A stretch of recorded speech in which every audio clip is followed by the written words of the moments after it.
们先把它松掉。你过这边，刹车线把它松了，然后呢，把它松了，现在是松的。然后再就是这两个螺丝，这个螺丝还有这个螺丝，这有两个固定的螺丝，这个还有一个是这个，就是你刚才拧这两个，把它放松，放松，这个也放松。然后看到没有？它这个其实是一个活动性的。你看它如果说松掉了，你看它现在是没刹车，处于一个没刹车的状态，它现在很松的。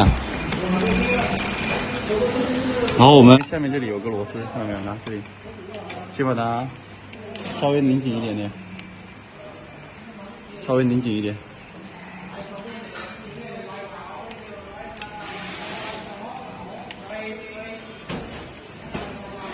然后稍微拧紧一点，然后我们你看摇一下它这个，它现在就是摇不动了，把它拧紧一点。然后我们再手推住这个刹车器，手推住它，把这两个螺丝也上紧，这两个螺丝，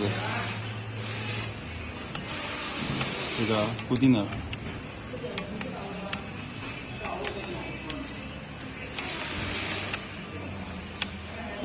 然后还有下面这个螺丝，一样的也是上紧。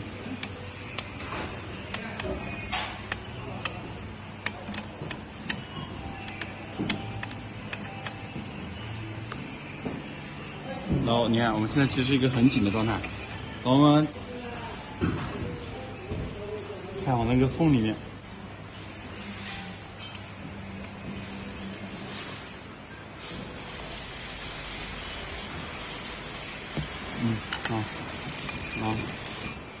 你看，现在就是很平顺。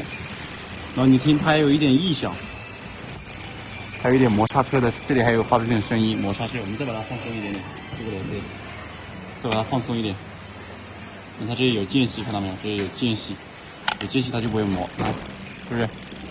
然后我们再调这个线，我们先把它拉紧，拉着这个线，把这个刹车把它掰下去，然后把这个螺丝拧紧，把这个螺丝拧紧，拿来转，然后拿来转，它有一点摩擦车的声音，拨这里，拨这个，拨试一下，你看它有摩擦车的声音，我们把它这里放松一点点。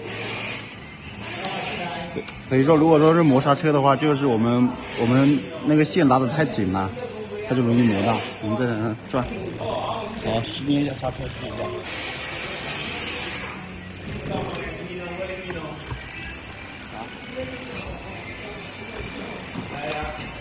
现在就可以了。这是一个我们刹车就调好了。